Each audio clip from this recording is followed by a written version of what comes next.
자, 드디어 여태까지는 이제 우리가 이제 뭐라 그럴까, 아는 신앙, 그죠? 우리 신앙에 알고 배우고 훈련하는 신앙이 이렇게 있었다면, 이제는 아는 이유와 그다음에 또 훈련하는 이유와 또 어, 배우는 이런 모든 것들이 궁극적으로는 나누는 신앙으로도 연결이 됩니다. 그러니까 이게 신앙이 이렇게 알고 배우고 훈련하고 나누는 신앙 이렇게 쭉 한 세트로 연결이 돼야지, 이 중에 하나라도 빠지면은 신앙 자체가 이렇게 그 사람이 어떤 성장하고 이런데 성장하는데 불균형을 갖게 되든가, 그렇지 않으면 신앙이 올바르게 성장할 수 없습니다. 그리고 잘못하면은 이런 부분에 있어서 이제 특히 이렇게 쉽게 치고 들어오는 게 항상 기복 신앙이에요. 그리고 그 탈출기 하는 분들한테는 제가 말씀드리지만, 탈출기에서 시나이산에서 모세가 어, 올라가서 하느님을 만날 동안에 금송아지를 만드는데, 그 금송아지는 다른 어떤 그 이방인들이 모셨던 어떤 그런 신상적인 그런 차원이 아니라 황금송아지를 놓고 하느님이라고 얘기한단 말이죠. 근데 하느님은 황금송아지가 아니잖아요. 근데 거기서 나오는 것을 베네딕토 16세가 말씀하시기를, 그것은 다른 게 아니라 그 이스라엘 백성들이 시나이산에서 만든 황금송아지는 내가 생각하는 하느님이다. 하느님이 나에게 계시해 주는 하느님이 아니라 내가 생각하는 하느님. 그러니까 내 생각대로 반응하길 원하고 내 생각대로 반응해 주는 하느님. 그것이 바로 그 시나이산에서 만들어낸 그 황금 송아지다. 21세기 사는 우리에게는 굉장히 아주 중요한 해석인 것 같습니다. 때때로 우리가 정말 하느님을 우리 마음대로, 그러니까 하느님이 인간을 위해서 있다, 이런 말들이 틀린 것은 아닐지 모르지만, 그래서 우리 21세기 사는 우리에게 처해 있는 그 하느님을 거부하는 것을 우리는 쉽게 무신론이라고 하지만, 그 무신론 앞에 그 21세기에 따라붙는 부분이 있습니다. 아니면 이렇게 괄호 안에 이렇게 싹이 있어서 우리가 잘 모르는 게 있는데, 그게 뭐냐면 바로 인본주의적 무신론이에요. 인본주의적 무신론. 그래서 옛날에 뭐 유물론적 무신론 이렇게 얘기했는데, 그거보다 더 무서운 게 인본주의적 무신론입니다. 그 얘기는 뭐냐면 인간의 관점에서 모든 것을 다 판단하는 거죠. 하느님의 계명, 하느님의 말씀, 하느님의 계시도 나의 관점에서 내가 할 수 있는 것이냐 없는 것이냐에 따라서 수용하기도 하고 수용하지도 않고, 그것을 바꾸려고 하기도 하고, 뭐 이런 모든 것이 다 인본주의적 무신론에서 나오는 겁니다. 근데 이게 너무너무 많이 팽배되어 있단 말이죠. 이런 것들을 잘 이렇게 캐치해내고 그것을 갖다 식별하는 가운데서 거기에 넘어가지 않고 하느님에 따르는 것은 지금 굉장히 좀 어려운 것 같습니다. 어쨌든 그 이런 어떤 신앙이 하느님을 알고 배우고 훈련하고 나누는 이런 것에 균형을 잡히지 못하면은, 제가 지금 말씀드린 기복적인 신앙, 또 그 황금 송아지 만드는 우상적인 신앙으로 이렇게 빠져들어갈 수 있다.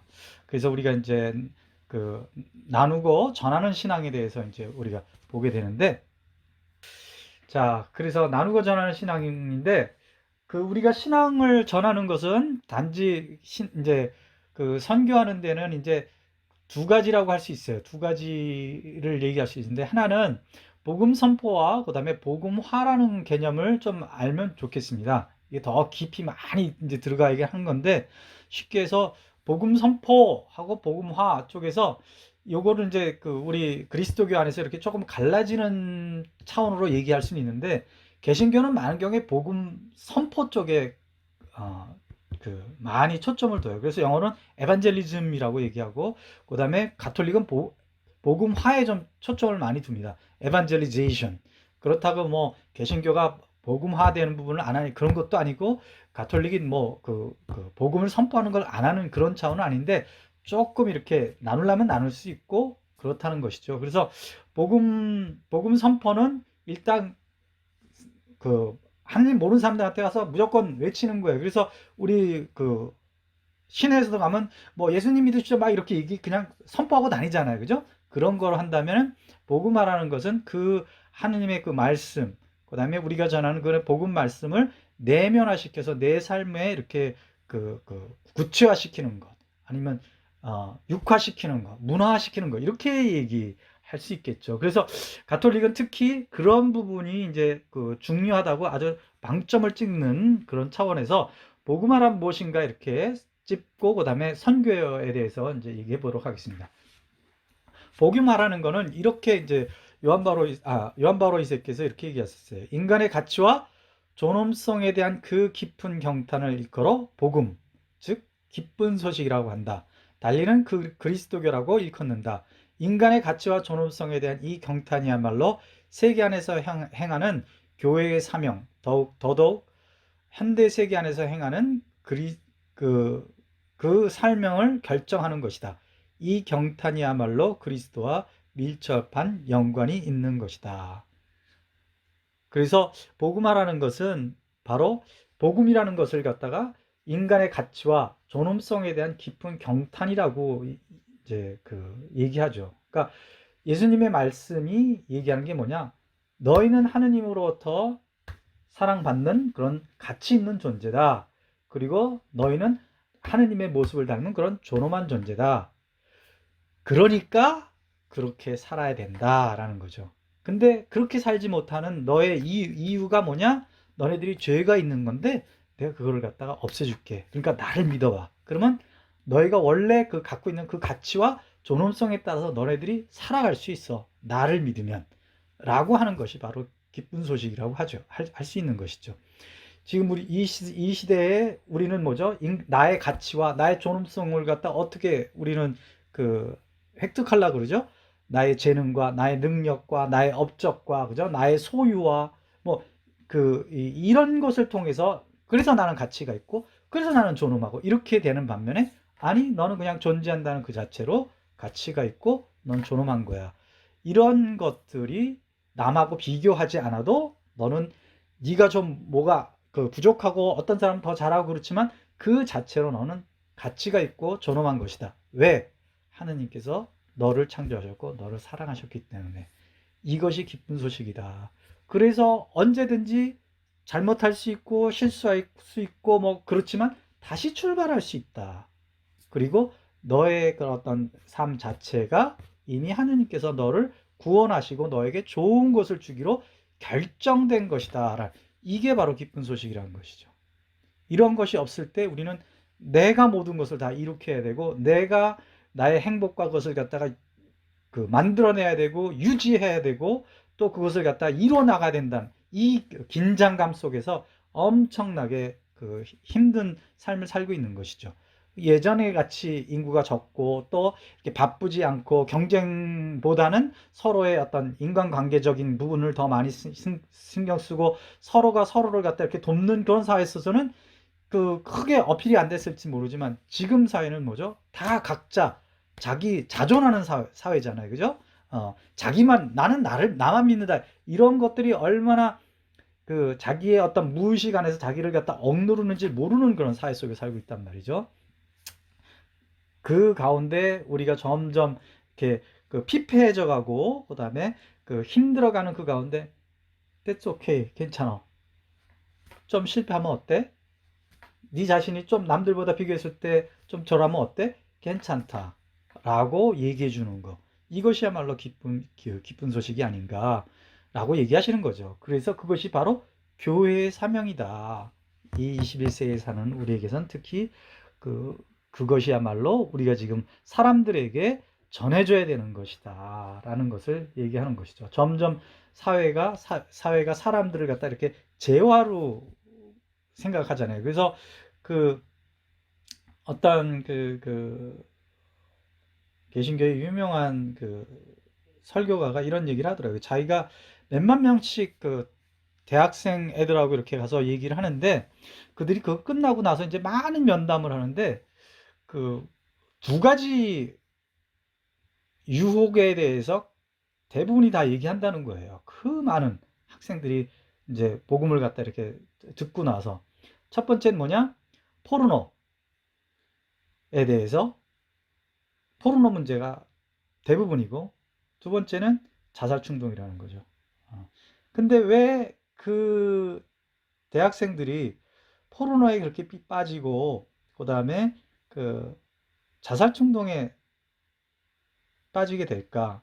그것은 다른 게 아니라 바로 학생들이 알게 모르게 그 사회가 자기를 아니면 학교가 자기를 재화로 자꾸만 보기 때문에 그렇다라고 이렇게 진단을 하더라고요. 그러니까 인간의 어떤 그 존엄한 가치로서의 어떤 한 인격으로서 자기를 대하는 게 아니라 재화인 거죠. 네가 앞으로 어떤 그 역할을 할지 뭐 이런 것에만 되는 거니까 그것을 채울 수 있을까? 그 채우지 못하면 어떤 이런 것 때문에 오는 그 압력, 그 스트레스를 뿜어내는 게 이 두 가지로 이렇게 집약이 되는 거다라고 그 사람은 그렇게 얘기를 하더라고요. 근데 그 부분에서 저는 고개가 좀 끄덕끄덕해지더라고요. 그 우리나라는 이제 그렇게 막 대학 가서 막 이렇게 강의하는 사람들이 없으니까 어떨지 모르겠지만 우리나라도 이 전세 글로벌라이제이션 때문에 세계화된 상황에서 그렇게 틀리다고 저는 생각하지 않습니다. 그 얘기는 바로 젊은이들은 다 그런 그 어떤 유혹을 받고 있지 않나 이렇게 생각합니다. 젊은이뿐만 아니라 청소년 애들은 점점 더 그쪽으로 이제 몰고 가고 있죠, 이 사회가. 그래서 그때 중요한 게 뭐냐, 바로 인간의 가치와 존엄성에 대해서 얘기해 주는 것, 이런 것들이 바로 복음화라는 것이다 라고 교회는 얘기하고 있습니다. 인간의 구원자 시팡야에서 이제 요한 바로 2세께서 말씀하셨어요. 어쨌든 자, 그렇다면 우리가 이렇게 여러분도 이제 배워서 훈련했고 그다음에 그 알게 된 나의 가치, 그다음에 하느님의 어떤 그 좋으심, 이런 것을 통해서 우리는 좋은 것을 갖고 있는데 이것을 갖다 갖지 못한 사람한테 이렇게 전해줘야 되는 거잖아요. 그런 차원에서 선교의 이유에 대해서 이제 좀 이렇게 구체적으로 알아보도록 하겠습니다. 그 프란치스코 교황님께서는 복음의 기쁨 1항에 대해서 에서 이런 그 시대의 현실을 이렇게 얘기하고 있습니다. 오늘날 세상의 가장 큰 위험은 온갖 극심한 소비주의와 더불어 개인주의적 불행입니다. 이는 안이하고 탐욕스러운 마음과 피상적인 쾌락에 대한 집착과 고립된 정신에서 생겨납니다 라고 얘기합니다. 그러니까 우리가 소비주의에 알게 모르게 적응되어 있고 개인주의적인 것에 적응되어 있죠. 개인주의적이고 이기주의적인 것에 돼 있고 그다음에 안이하고 그다음에 탐욕스러운 마음 안에 탐욕스러운 마음을 갖고 살고 그다음에 피상적인 쾌락에 집착하고 그다음에 혼자 있는 것이 좋다, 혼자 사는 것이 좋다, 뭐 이런 정신에 있을 때 바로 세상에는 위험이 바로 세상은 위험에 직면하고 있는 거다. 인류는 가장 큰 위험에 직면하고 있다라는 것을 알아야 된다는 것이죠. 두 번째는 내적 생활이 자기 자신의 이해와 관심에만 갇혀 있을 때 더 이상 다른 이들을 위한 자리가 없고 가난한 이들이 들어오지 못합니다. 하느님의 목소리를 더 이상 들을 수 없고 그분 사랑의 고요한 기쁨을 느끼지 못하며 선행을 하고자 하는 열정도 식어버립니다. 많은 이가 이러한 위험에 빠져 삶을 잃어버리고 불만과 분노에 가득 찬 사람으로 바뀌어가고 있습니다. 이게 프란치스 교황님이 정확하게 짚고 있는 것이죠. 내적 생활이라는 것이 자기 이해와 관심에만 갇혀 있다라고 얘기하는 것이고, 현대인은 많은 사람이 내적 생활을 하는 것, 내적 생활에 대한 부분들을 영성 생활이라고 착각하는 사람도 많이 있습니다.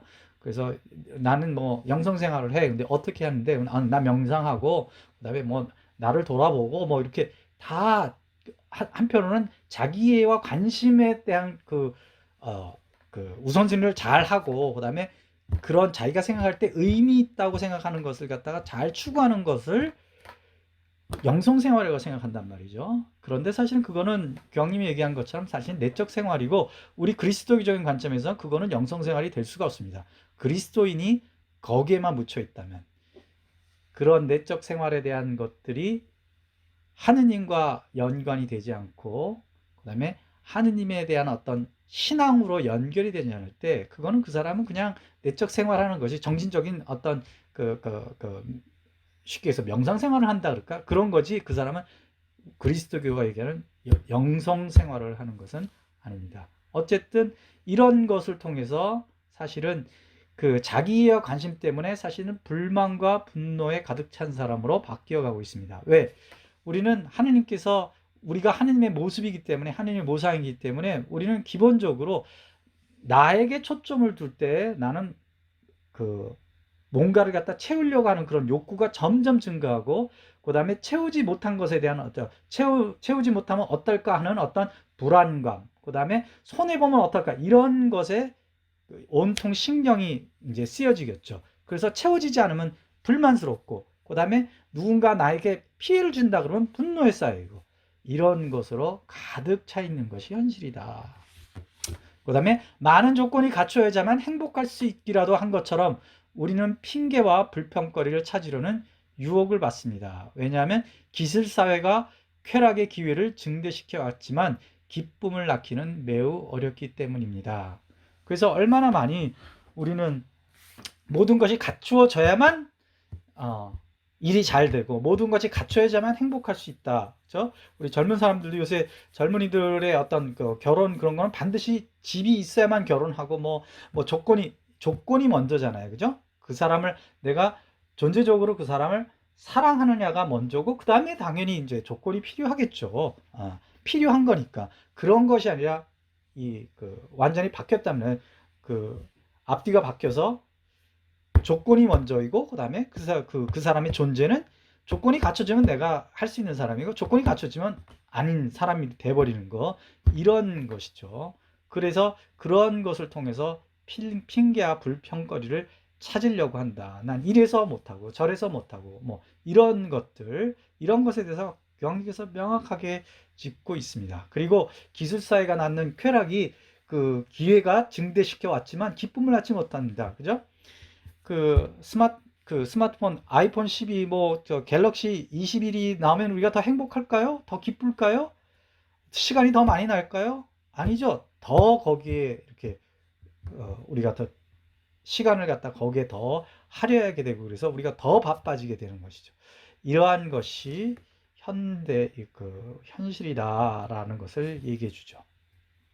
이런 현실 안에서 우리가 선교해야 되는 이유가 있습니다. 명확하게 세 가지 관점으로 우리는 얘기할 수 있는데 하느님의 말씀 때문에 우리는 선교해야 되고 그 다음에 교회 가르침에서 왜 선교해야 되는지를 얘기해주고 그 다음에 인간 본성 그 자체가 우리가 선교해야 되는 것을 얘기해 줍니다. 왜냐하면 우리가 앞에서 본 그 사회 현실은 뭐죠? 인간을 정말 너무 힘들게 만들잖아요. 그죠?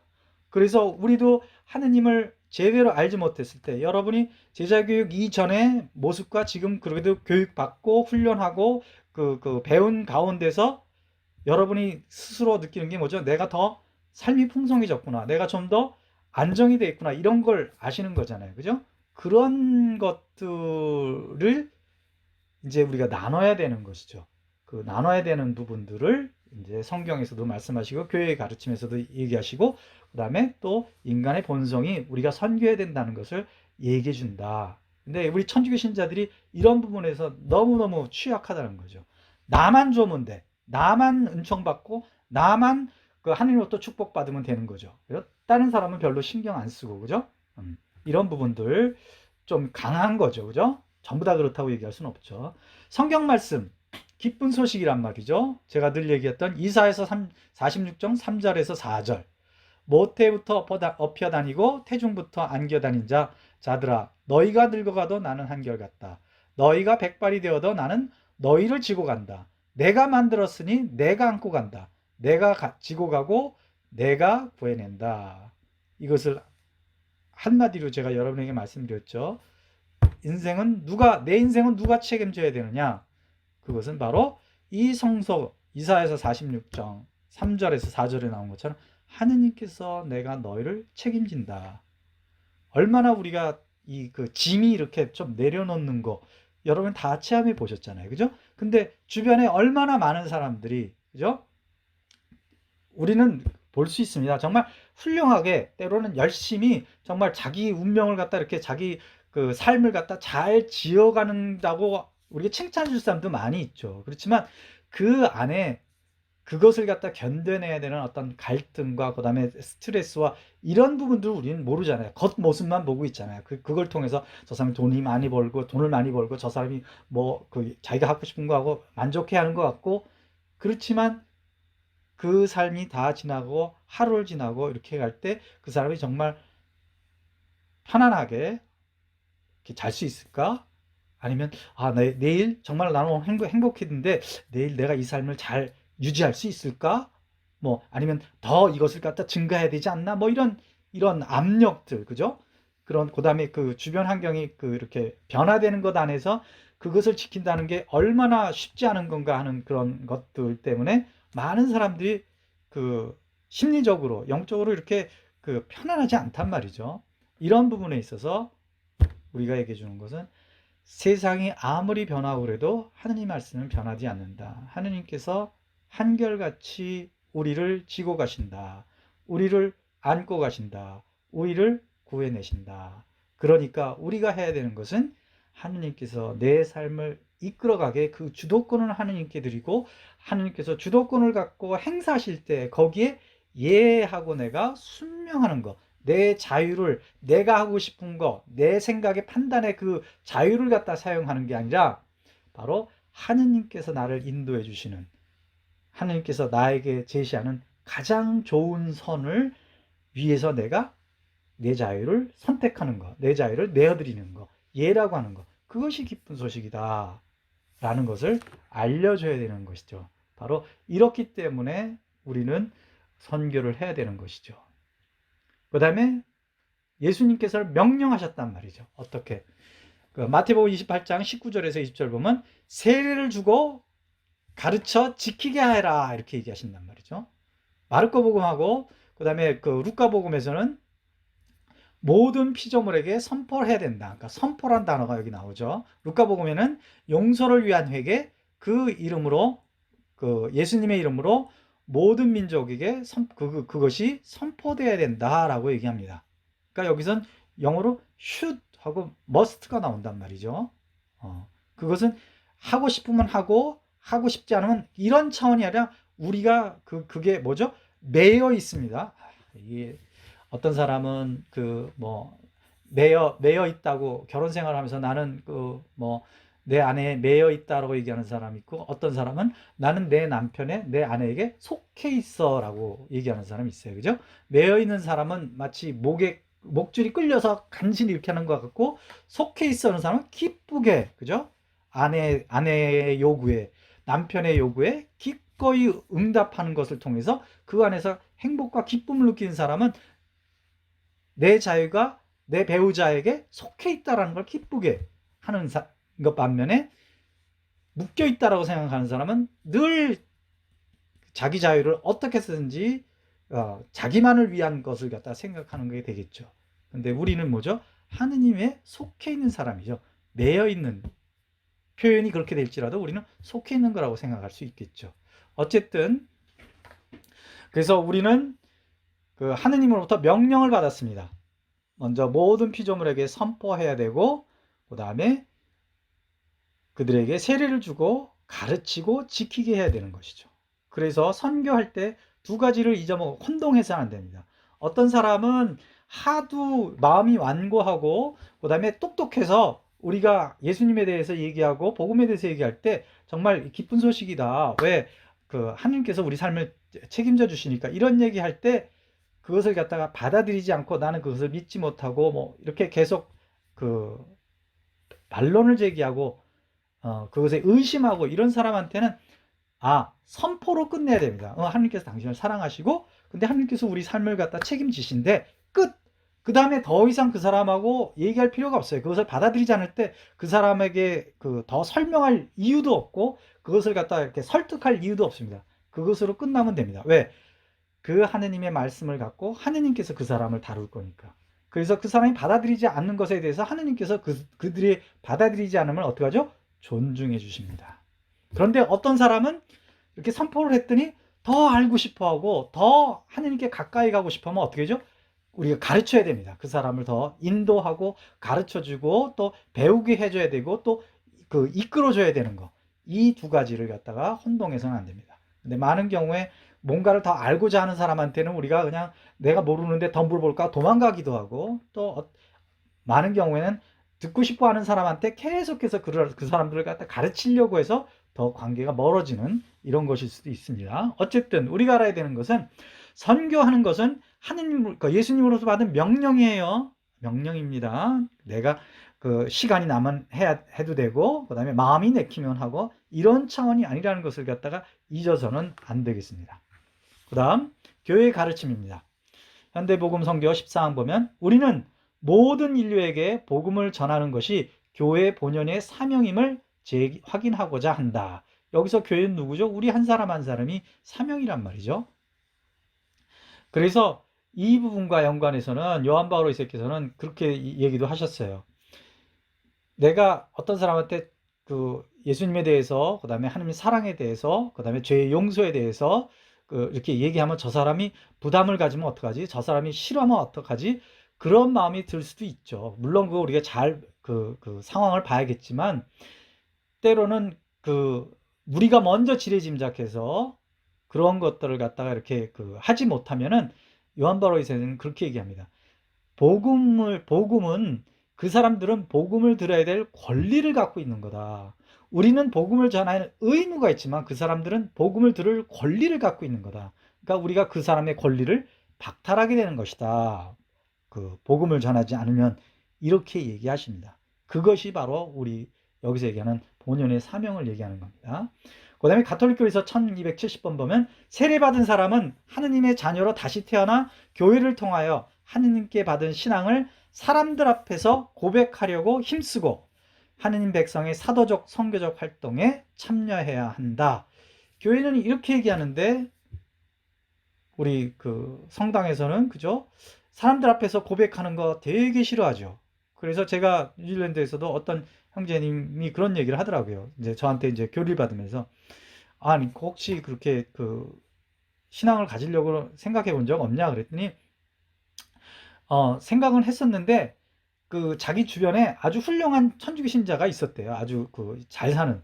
그런데 한 번도 자기한테 와가지고 하느님 믿으라고 얘기해 본 적이 없다는 거죠. 그 소리 들으면서 아 이게 정말 천주교 신자들의 참 문제구나 라는 것이고 또 사람들이 우리 천주교 신자들 사람들 앞에서 같이 식사할 때 성호 긋지 않잖아요. 왜? 나중에 성호 긋고 나서 너 천주교 신자라며 야 너 천주교 신자가 그렇게밖에 행동 못해? 이런 얘기 듣는 것이 벌써 이렇게 머릿속에서 돌아간단 말이죠. 그러니까 입 꽉 다물고 있으면 내가 좀 잘못해도 내가 비난받지 않을 텐데 내가 천주교 신자라는 거 고백하고 내 하느님 믿는다는 거 고백하면은 내가 비난받을 거니까 나도 비난받고 하느님 비난받겠지? 이런 것에 머리 꽂혀가지고 자신이 누구인지를 고백하지 않는 거, 하느님이 누구인지를 고백하지 않는 이런 부분에 대해서 우리는 다시 한번 생각해 봐야 되는 것이죠. 여러분은 뭐 이제는 그럴 문제는 별로 없으시겠죠. 어쨌든 우리는 사도적이고 선교적인 활동에 참여해야 한다는 것이 교회의 가르침입니다. 그 다음 인간의 본성입니다. 뭐죠? 좋으니까. 내가 갖고 있는 것이 너무너무 좋으니까 전하는 거죠. 내가 하느님을 몰랐을 때 항상 내가 두려움 속에 살았고 항상 내가 열등감 속에 살았고 그 다음에 우월감 속에 살았는데 내가 하느님을 알고 나면서부터 걱정이 오긴 하지만 주님께 그것을 맡기고 주님을 신뢰하면서 나아가고 슬픔이 있을 때도 주님과 함께 슬퍼하고 기쁨이 있으면 주님과 함께 기뻐하면서 기쁨은 커지고 슬픔은 줄어들고 그죠? 이런 것들이 너무너무 내 삶, 나를 갖다가 나의 삶에 좋은 영향이 있었고 그 다음에 내 삶이 풍요로워졌으니까 그것이 없는 사람한테 뭐죠? 그것을 갖다가 나눠주려고 하는 것이죠. 우리는 좋은 레스토랑에 가면 항상 우연히 발견하면 사진을 찍어서 SNS에 올리잖아요. 그죠? 여기 가봐라. 여기 가봐라. 왜 그렇죠? 우리가 인간은 하느님을 닮았기 때문에 좋은 것을 항상 나누려고 하는 그런 것 때문에 그렇습니다. 그래서 우리는 인간의 본성에도 복음을 전하는 것, 선교하는 것은 맞는 것이다 라는 것을 우리가 알고 있어야 되고, 혹시 주변에 이제 복음에 대해서 왜 우리가 복음을 전해야 되는가 할 때 여러분이 설명할 수 있어야죠. 왜냐하면 제자 교육을 받은 사람이니까. 그죠? 이렇게 설명을 들었으면 여러분이 이것을 갖고 좀 묵상해 보시고, 그다음에 그것을 내 거로 만들어서 주변 사람들한테 얘기해 줄 수 있어야 됩니다. 자, 그리고 또 선교에 대해서 또 이렇게 얘기하는 것이죠. 복음화는 예수님의 선교 명령을 따르는 것이다. 그죠? 앞에서 얘기한 것들 다시 한번 얘기하죠. 그러면서도 또 선교의 이유가 교회적인 필요 때문에 그렇다는 것이죠. 교회 선교 사명 2항에 보면 선교 활동은 교회를 새롭게 하고 신앙과 그리스도교의 정체성을 강화시켜주며 새로운 열정과 새로운 자극을 줍니다. 신앙은 다른 사람에게 전해줄 때 견고해집니다. 교회 대신에 제 이름을 넣어보겠습니다. 선교 활동은 채티또를 새롭게 하고 신앙과 그리스도교의 채티또가 누군지를 정체성을 강화시켜주고 채티또에게 새로운 열정과 새로운 자극을 줍니다. 신앙은 다른 사람에게 전할 때 견고해집니다. 제가 RCP 선교에 들어와가지고 초창기 얼마나 풋내기였겠어요. 그때는 그냥 막 열정이 있어가지고 막 얘기해가지고 막 잘난 척하면서 막 예수님 얘기했는데 누가 딱 질문을 하는데 내가 답을 못하는 거야. 그러면 얼굴이 시뻘개져서 땀 삐질삐질 흘리고선 창피당하고 나서 어떡하죠? 집에 가서 또 막 공부하는 거죠. 내가 그때 뭘 대답을 못했는지, 나는 이거 뭘 몰랐는지 그것도 안단 말이죠. 그래서 사실은 제가 선교사로서 살아가면서 많은 것을 갖다 얘기해 줄 수 있는 그 이유 중에 하나는 제가 공부하고 배운 것도 있지만 많은 경우에 사람들에게 복음을 전하면서 그들이 나에게 도전을 줬던 많은 것들을 통해서 제가 열정을 계속 불태울 수 있었고 새로운 자극을 받을 수 있었고 하느님을 더 알아가려고 하는 그런 노력, 그 다음에 내가 기도하지 않으면 견뎌낼 수 없겠구나.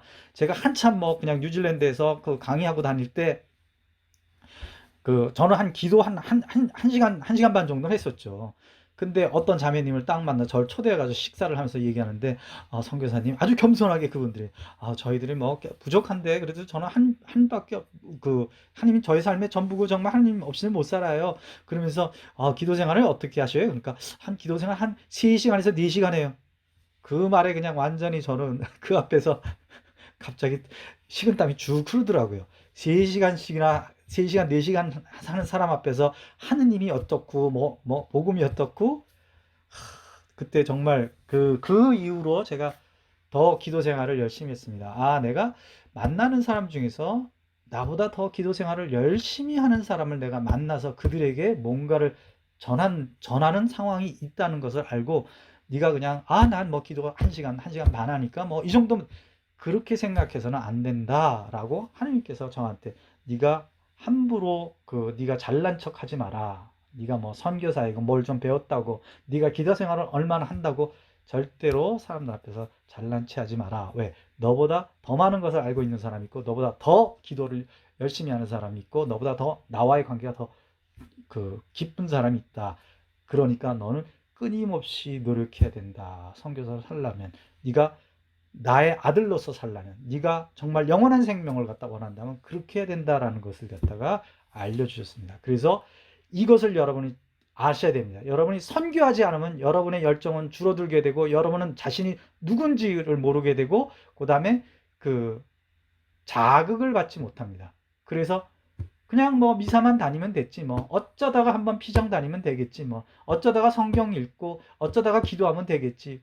그러면서 맨날 힘들 때 기도하고, 그 다음에 그것이 해결이 되면 그 다음에 또 내가 하고 싶은 거 화장실 갈 때와 화장실 나올 때, 그런 신앙생활을 계속 하게 되는 가능성이 많다는 것을 잊으시면 안 되겠습니다.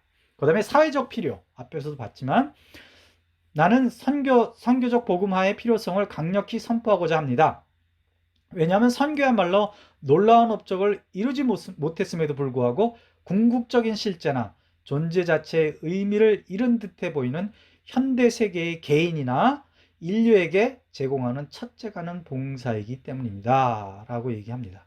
그러니까 개인들이 참된 정체성도 모르고 참된 위로도 못 받고 희망도 없고 삶의 의미, 이런 것들, 얼마나 많은 것들을 갖다 지금 우리가 옛날 사람들보다 우리 조상들보다 얼마나 많은 업적을 이뤘고 얼마나 풍요롭게 살고 있어요. 물질적으로. 그렇지만 자기가 정말 누군지도 모르고 그다음에 참된 위로도 못 받고 희망도 없어져 가고 그다음에 삶의 의미가 뭔지를 너무나 많지 않습니까?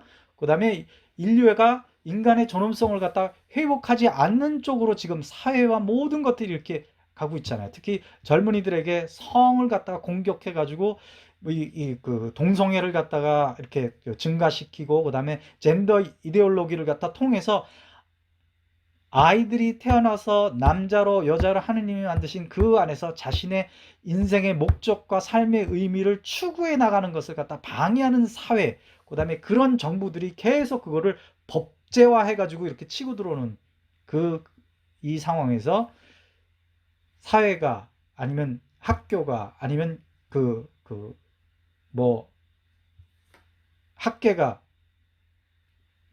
인간의 존엄성을 갖다 해치는 쪽으로 할지라도 우리는 계속해서 그것을 선포하고 그것을 설명하고 그것을 일깨워주는 것을 해야 되는 것이죠. 그래야만 인류는 건강하게 되고 인류는 회복될 수 있는 것이죠. 그것이 바로 봉사하는 것이다. 그것을 위해서 우리는 하느님을 알려야 된다는 것이 바로 교회의 선교 사명 2항에서 얘기하는 겁니다. 그 다음에 인간 삶의 해결책이다. 복음의 기쁨을 예수님을 만나는 모든 이의 마음과 삶을 가득 채워줍니다. 그것은 여러분과 제가 체험한 것이잖아요. 그죠? 이런 것을 나눠야 된다는 것이죠.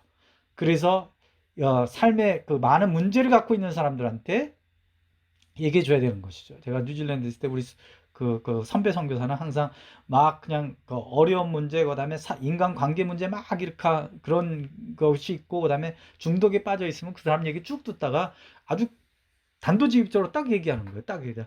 You need Jesus. 넌 예수님이 필요해. 그러니까 옆에서 저는 막 그냥 그 좀 이렇게 당황스럽기도 해요. 그 사람이 막 그냥 어떻게 반응할지 모르는데 그런데도 불구하고 저는 그 선교사를 볼 때마다 이렇게 존경심을 많이 가졌어요. 와, 나 용기를 내서 저런 얘기를 못하고 조금 이렇게 막 돌려서 얘기하려고 그러는데도 딱 단도직입적으로 당신은 예수님이 필요합니다. 이렇게 얘기하는 거. 적어도 우리 마음은 그렇게 가질 수 있어야 되는 것이죠. 왜? 예수님을 만난 것이 우리에게 어떤 삶을 바꿔준지 우리가 알기 때문에 그런 것이죠. 그래서 예수님께서 주시는 구원을 받아들이는 사람들은 죄와 슬픔, 내적 공허와 외로움에서 벗어나게 됩니다. 죄의 무게에 짓눌려 사는 사람들, 슬픔에 빠져 있는 사람들, 내적 공허와 외로움에 있는 사람들에게 뭐를 얘기해 줘야 되죠?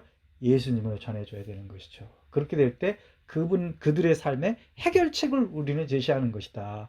어떠한 심리학도 삶의 해결책에 궁극적인 걸 줄 수 없어요. 오직 예수님만, 오직 복음만이, 오직 하느님의 말씀만이 그들에게 그 해결책을 줄 수 있습니다. 그리고 복음은 그뿐만 아니라 복음은 우리에게 한층 높은 차원에서 더욱 강렬한 삶을 살아갈 기회를 줍니다. 그것은 뭐죠? 우리가 초월적인 존재가 되게 한다. 인간이 그냥 여기서 만족하고 그런 것이 아니라 더 숭고하고 위대한 삶을 위해서 때로는 자기 자신을 내어줄 수 있고 때로는 자기 자신을 희생할 수 있고 때로는 자기 자신을 손해볼 줄 아는 그런 인간의 삶을 얘기하는 겁니다. 그 삶이 곧 뭐죠? 신적인 삶이다. 어떤 신적인 삶이죠? 하느님의 신적인 삶이다라는 것입니다. 그렇다면 이런 선교를 할 때 우리가 하느님의 말씀을 선포할 때 어떤 내용을 우리가 구체적으로 선포해야 되는가라는 것들을 좀 아는 것은 중요하죠. 첫 번째 선포하는 것은 하느님이 당신을 사랑한다. 왜? 하느님은 존재하는 모든 것을 사랑하시기 때문에 그렇습니다. 지혜서에 그게 나오는데 제가 지금 못 찾겠습니다. 지혜서에 보면 하느님은 존재하시는 모든 것을 사랑하신다라고 얘기합니다. 17장인가? 제가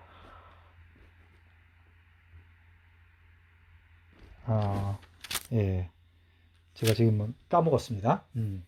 그 다음에 하나님이 우리를 사랑하시고 인간의 정체성, 너의 정체성은 뭐냐? 하느님으로부터 사랑받는 아들과 딸이다라는 것을 갖다가 얘기해 주는 거. 그 하느님이 우리를 사랑하는 것에는 조건 없이 우리를 사랑한다는 것이죠.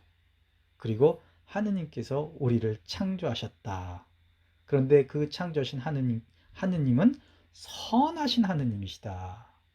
그리고 전지전능하시기 때문에 우리를 창조하셨다. 그 얘기는 뭘 얘기하는 것이죠?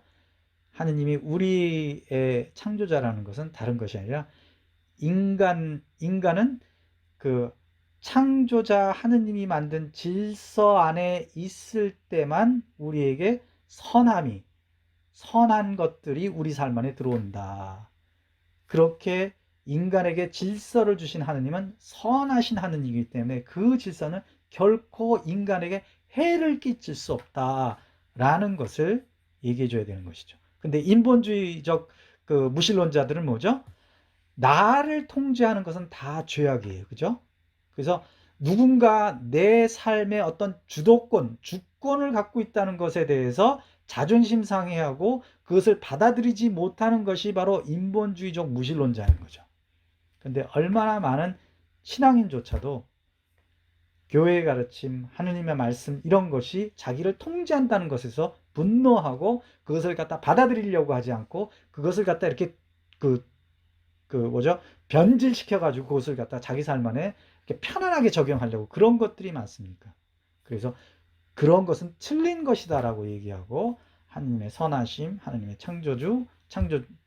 하느님 창조주의라는 거 이런 것을 통해서 우리는 질서 안에 살아야 되고 하느님이 창조주이시기 때문에 우리 삶 안엔 목적이 주어지는 것이다 라는 것을 얘기하고 그 목적이 있기 때문에 목적에 맞는 것을 하지 않을 때 우리는 죄를 짓는 것이다. 목적에 맞는 것을 선이라고 하고 목적에 맞지 않는 것을 악이라고 한다는 것을 알려줘야 되는 것이죠. 여러분이 자녀를 낳으면 자녀들에게 그것을 알려줘요. 어릴 때부터 명확하게 이성적으로 명확하게 그 이성의 판단을 그 올바른 판단을 할 수 있게 이 기준을 잡아줘야 되는 것이죠. 그런데 우리는 그렇게 살 수가 없어요. 그죠? 하느님께서 아무리 좋은 질서를 주셔도 왜냐하면 원죄 때문에. 그래서 예수님께서 우리의 죄를 위해서 죽으시고 부활하셨다. 그래서 예수님께서 우리의 구원자이시다. 그래서 내가 예수님의 십자가의 죽으심을 통해서 죄가 용서받았고 내가 예수님을 믿을 때 나는 나의 죄가 용서되고 내가 의로운 자로서 하느님 앞에 나아설 수 있다라는 것들을 얘기해 주는 거죠. 우리가 착한 일을 많이 해서 하느님 앞에 나갈 수 있는 것도 아니고 착한 일을 많이 해서 해야만 천국에 가는 것이 아니라 바로 내가 예수님을 믿는 것을 통해서 그렇게 되는 것이다. 그렇게 예수님을 믿고 죄의 용서를 받은 우리가 뭐죠? 의로운 사람으로서 우리의 삶의 여정, 하느님께서 만드신 우리의 목적지를 향해 나갈 때 누구의 도움이 필요한가? 성령의 도움이 필요하다. 우리는 삶을 살아가면서 많은 인간적인 유혹과 사회적인 유혹과 그다음에 악의 유혹 가운데서 하느님의 뜻을 갖다가 선택하고 식별해 나가야 된다. 그러기 위해서는 우리가 성령의 도움이 필요하다. 이런 것들이 기본적으로 우리가 어떤 사람 만났을 때는 정체성에 대해서만 많이 얘기해 줄 수 있고 어떤 사람한테 창조주 하느님, 선하신 하느님, 어떤 사람은 죄 용서에 얘기할 수 있고 어떤 사람은 성령의 도움을 얘기할 수 있고 어떤 사람은 시간이 충분되기 때문에 이거 다 얘기할 수도 있겠죠. 하느님의 사랑에 대해서 얘기할 수도 있고 그렇죠. 그렇지만 적어도 이 6가지 정도는 여러분 머리에 있어야지만 내가 복음을 전할 때, 선교할 때 그 사람의 상황에 따라서 이 중에 몇 개를 더하고 몇 개는 이제 못하지만 이렇게 초점을 둬서 얘기해 줄 수 있다라는 것이죠. 이 내용을 알고 있어야 된다는 것이죠. 그런데 이렇게 우리가 선교하려면 선교에는 조건이 있다. 현대복음화 15항 보면 교회는 복음 선포자이지만 먼저 교회 자신을 먼저 복음화해야 합니다. 교회가 복음 선포를 위한 새로움과 활력과 힘을 지니려면 언제나 교회가 먼저 복음화되어야 된다. 그건 뭐죠? 하느님과 관계해야 된다. 기도해야 된다는 것이고 하느님의 말씀을 먹어야 된다. 하느님 말씀을 먹지 않으면 내가 복음화가 어떻게 됩니까? 심리학자의 그런 어떤 이론을 갖고 내가 복음화 됩니까? 철학자의 이론을 갖고 내가 복음화 됩니까? 아니면 경제학자들이 얘기하는 그런 것을 통해서 아니면 인문학자가 얘기하는 그런 것을 통해서 내가 복음화가 됩니까? 아니죠. 그런 건 다 인본주의화 되는 것밖에 안 된단 말이에요. 오로지 하느님의 말씀과 그 말씀을 이 시대에 맞게끔 살아있는 하느님의 어떤 말씀으로 우리에게 알려주는 교회의 가르침, 그 다음에 그것을 갖다가 명확하게 얘기해주는 교도권, 이것들을 갖다가 이걸 통해서만 우리는 복음화가 되는 것입니다. 그래서 우리가 선교하려면 뭐죠? 기도해야 돼요.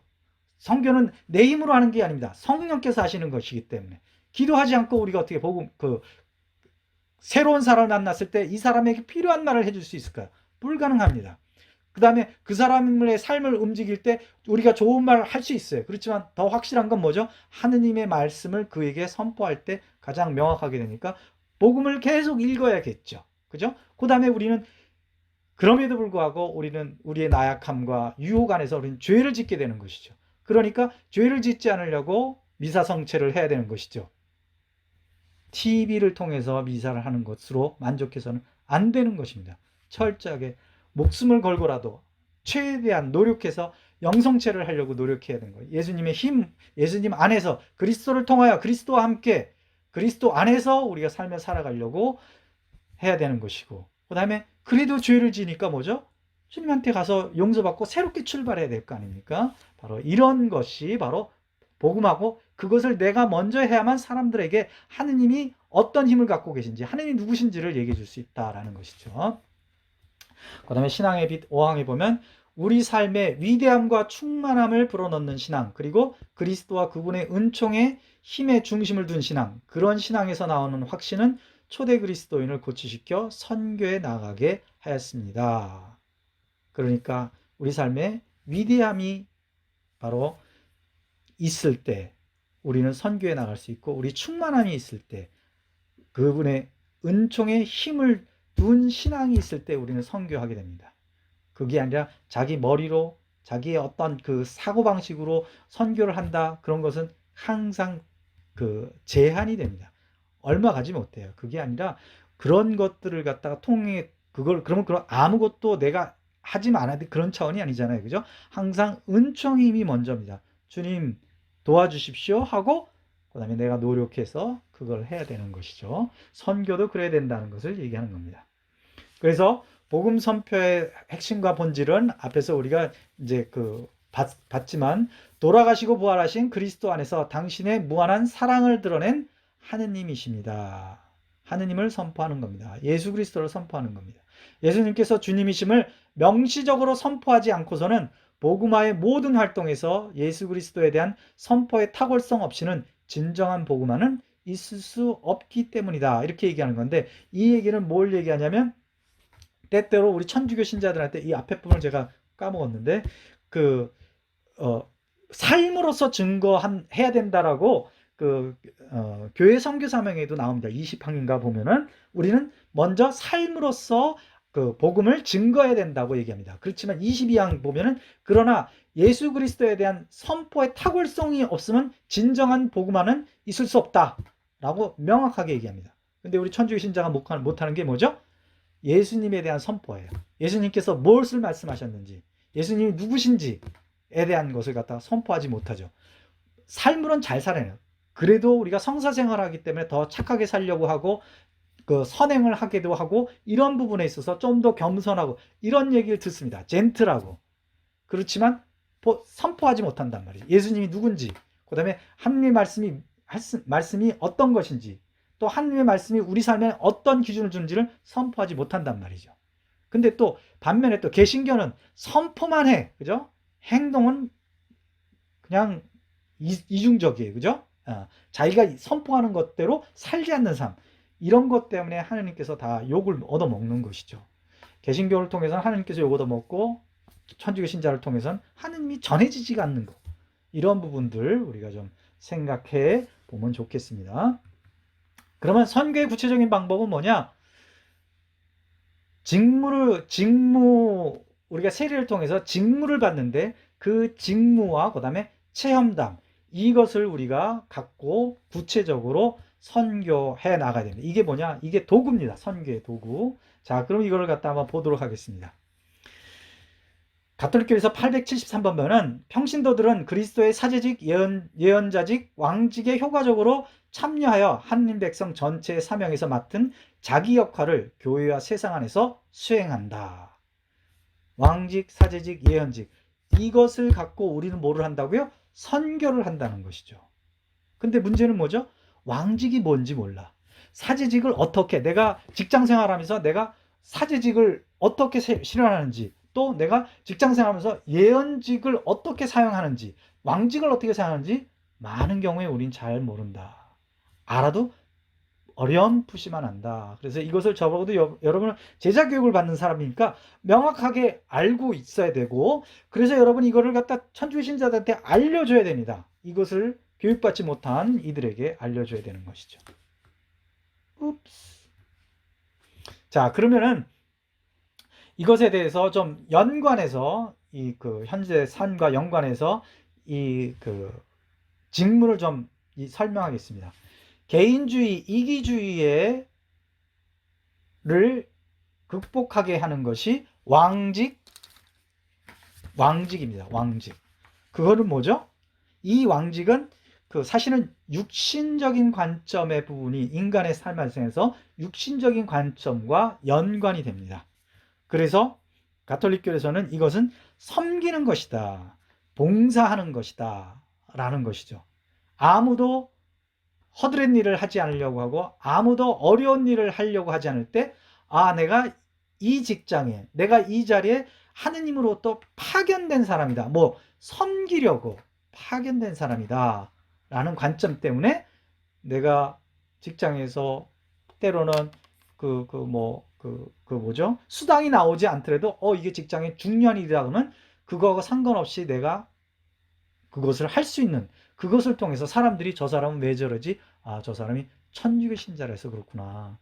누구도 솔선수범해서 좀 이거 좀 같이 합시다 그랬을 때 하지 않을 때, 내가 다 이기주의적으로 안 하려고 할 때 내가 나가서 하는 거, 이런 것을 통해서 우리는 바로 복음을 선포하는 것이다. 그래서 그런 공동선을 위해서 섬길 줄 알 때, 그때 내가 바로 왕으로서 섬기는 겁니다. 왕으로서 봉사하는 게 아닙니다. 봉사라는 단어들이 때로는 지금 좀 더 많이, 내가 많은 것을 갖고 있어서 너에게 혜택을 주는 거야, 너에게 혜택을 베푸는 거야 라는 그런 생각을 갖다 이렇게 갖게 하더라고요. 봉사하는 사람들 보면 그런 마음이 있어요.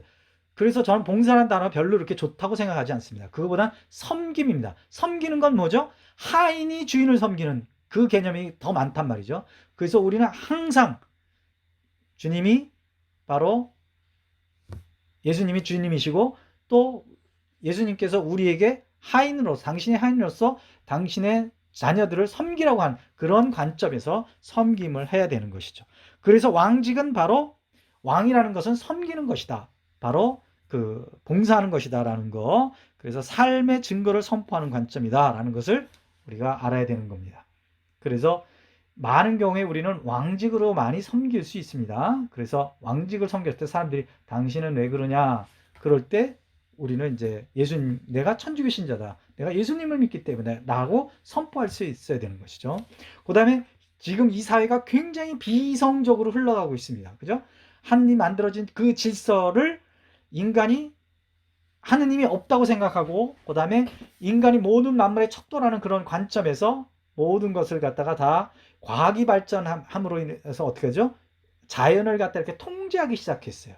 그런데 어느 순간서부터 주변에 있는 자연을 통제하다 보니까 요한 바오로스에 의하면 자기 몸도 보니까 자연의 일부란 말이죠. 당연히 그렇죠. 그런데 그것은 뭐죠? 이것이 단지 자연의 일부일 뿐만 아니라 영적인 존재이고 하느님의 어떤 주권 하에 있는 존재라는 것을 갖다가 거부하는 것을 통해서, 그렇다면 이 자연도 내가 통제를 해야겠다, 내가 바꿔보겠다, 이런 비이성적인 사고방식을 갖게 되고, 그것을 통해서 많은 사회적인 그런 어떤 윤리도덕적이고, 그 다음에 올바른 상식적이고 공동선에 대한 어떤 규칙들과 이런 원칙들과 법치적인 그런 부분들이 지금 무너지고 있다는 걸 여러분이 알고 있으셔야 되는 거죠. 그게 다 비이성적인 사고에 대한 것이죠. 이것에 대해서 우리는 예언직으로서 선포해야 됩니다. 진리가 무엇인지, 참된 이성적으로 생각하고 판단하는 것이 무엇인지 이를 선포해야 되고, 복음을 선포해야 되는 것입니다. 무엇이 진짜 우리에게, 인간에게 필요한 것은 진짜 무엇인가, 네 마음 안에 끊임없이 쇼핑하고 끊임없이 먹으러 다니고 끊임없이 놀러 다니고 끊임없이 그 시간을 갖다가 허비하고 이런 그 한꺼풀 그 모든 것들을 갖다 이렇게 벗겨보면 그 안에 뭐가 있느냐?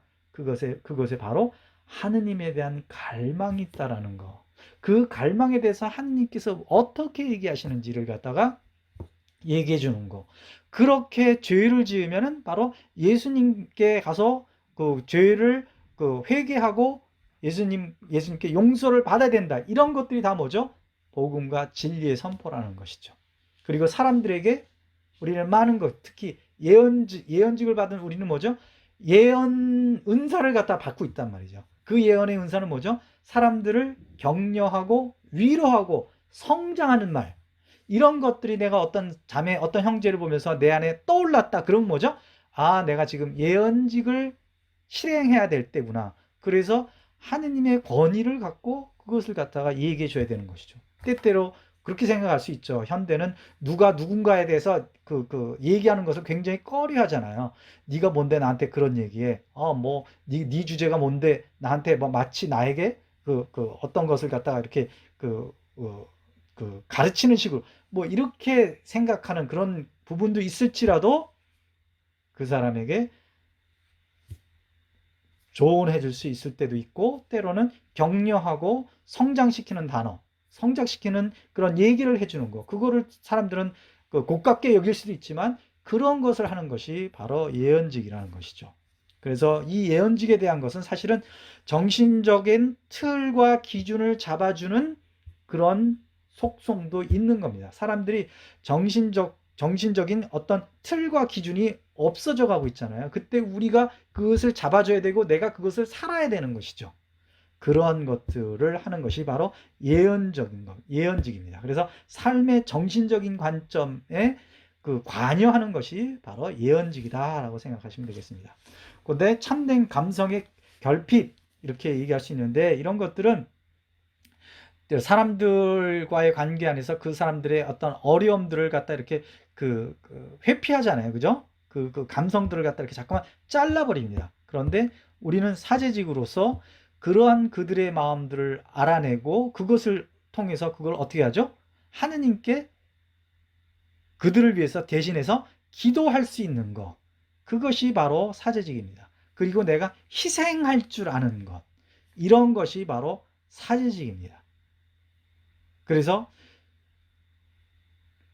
우리 신부님들이, 우리 사제들이 우리 직장에 들어올 수 없잖아요. 그죠? 근데 신부님과 사제들은 뭘 하죠? 우리가 일주일에 한 번씩 모이면 우리 평신도 사제들이 갖고 온 그런 모든 기도를 미사 안에서 하느님께 봉헌하는 거잖아요. 그러니까 우리가 배워야 되는 게 사제들이 기도하는 그 모습을 보면서 내가 직장에서 어려운 사람을 만났을 때 그들의 어려움과 마음을 대신해서 내가 하느님께 기도해 주는 거, 하느님께 아뢰는 거, 이것이 바로 사제직입니다. 그래서 우리가 기도할 줄 알아야겠죠. 그래서 예전에 제가 알려드렸죠. 누가 아파서 병원에 가서 수술해야 된다 그럴 때 저 사람을 위해서 어떻게 기도할까? 간단하다. 아버지 하느님, 성호국과 아버지 하느님 하고 그 다음에 이성적으로 저 사람이 병원에 가서 수술을 잘해야 되고 좋은 의사를 만나야 되고 그 다음에 빨리 회복돼야 되고 뭐 이런 부분들을 이성적으로 생각하는 것을 다 얘기하고 맨 끝에 우리 주 예수 그리스도의 이름으로 기도합니다. 이러면 기도 하나가 사제직의 기도가 완성이 되는 것이다. 그래서 어떤 사람을 위해서 기도해야 되고 기도해 줄 때 두려워하지 말고 이 공식을 갖고 기도를 해주는 것을 통해서 우리는 사제직을 실행해야 되고 이 사제직을 통해서 사실은 가장 많이 사람들이 하느님을 체험하게 되는 것입니다.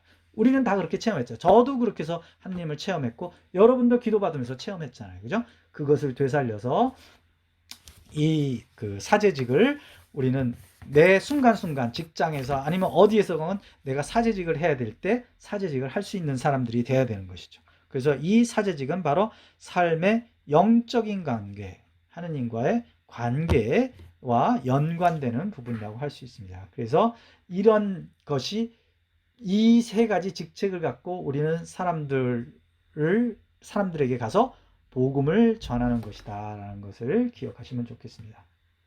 그 다음에 마지막 방법은 신앙 체험 나누기입니다. 그래서 예수님 체험 이전의 삶이 어떠했는가. 바오로 사도가 자기 삶을 얘기할 때 나는 예수님을 체험하기 전에 정말 그 대사제로부터 그 증명서를 받고 가서 밖에 있던 사람이다. 근데 다마스커스 가는 길에 갑자기 하늘에서 빛이 새어서 내가 넘어지고 하느님의 말씀을 들었다. 그리고 나서 내 삶이 완전히 변하고 그래서 복음을 전하게 됐다. 그래서 예수님 체험 이전의 삶이 어땠는가. 그래서 여러분이 이 시간이 끝난 다음에 여러분이 그 적어 보셔야 돼요. 그래서 내일 이제 뭐 그런 차원으로 한번 하겠습니다. 그러니까 제자교육 받기 이전의 삶과 이후의 삶에 대한 것들을 좀 이렇게 적어보는 시간을 가져보도록 하겠습니다. 그리고 그 다음에 어떤 계기로 체험했는가 라는 것을 얘기해 주는 거죠. 어떤 사람은 어떤 아는 친구가 나에게 어떤 성경 말씀을 해줬는데 아니면 어떤 하나님에 대한 그런 얘기를 해줄 때 갑자기 내 마음 안에 하나님의 위로가 왔고 하나님의 어떤 사랑이 와서 내가 눈물을 흘리면서 아니면 내 마음이 막 새롭게 희망을 얻어서 이런 것이 바로 이런 것을 통해서 나는 하나님을 체험했다. 그래서 나는 예수님이 나의 구원자이심을 알고 나의 주님이심을 알고 하나님께서 나의 아버지라는 걸 안다. 이렇게 어떤 계기, 나는 어떤 피정에 가서 이렇게 여러분 중에 나는 특히 제자 훈련을 통해서 이렇게 얘기를 해야 된다는 것이죠. 그 다음에 그 체험 이후에 삶이 어떻게 변했는가를 갖다 얘기해 줘야 되는 것이죠. 사람들은 이 마지막 부분을 통해서 그러면 나도 예수님을 믿어봐야겠다. 그래 나도 그럼 피정을 좀 해봐야겠다. 나도 그럼 어디 가서 공부를 성경 공부를 해봐야겠다. 나도 그러면 제자 훈련을 해봐야겠다. 이런 것들을 갖게 되는 것이죠. 그렇게 해서 사람들은 뭐죠? 바로 하느님을 알게 되는 것이죠. 그리고 우리는 우리가 복음을 전한 그 사람이 하느님을 아는 것을 통해서 하느님께서 그들을 어떻게 사랑하시고 어떻게 그들을 당신께로 이끌어가는 것을 보면서 우리는 또 뭐죠? 우리 신앙이 새로워지고 우리 신앙이 강해지는 것이죠. 이것이 바로 선교입니다. 그래서 여러분은 선교를 왜 해야 되는 것인지에 대해서 들으셨고 무엇을 얘기해 줘야 되는 내용도 들으셨고 방법도 들으셨으니까 이제 여러분이 자꾸만 훈련하십시오. 여러분이 파견지가 이제 내일 파견 미사를 통해서 파견지가 어떤 분들은 다시 삶의 자리가 될 수 있고 어떤 분들은 저희 공동체 안에 들어와서 살아갈 수 있는데 파견지가 될 수 있는데 그거와 상관없이 제일 중요한 것은 바로 우리가 선교한다라는 거 항상 그죠? 이걸 잊지 않았으면 좋겠습니다.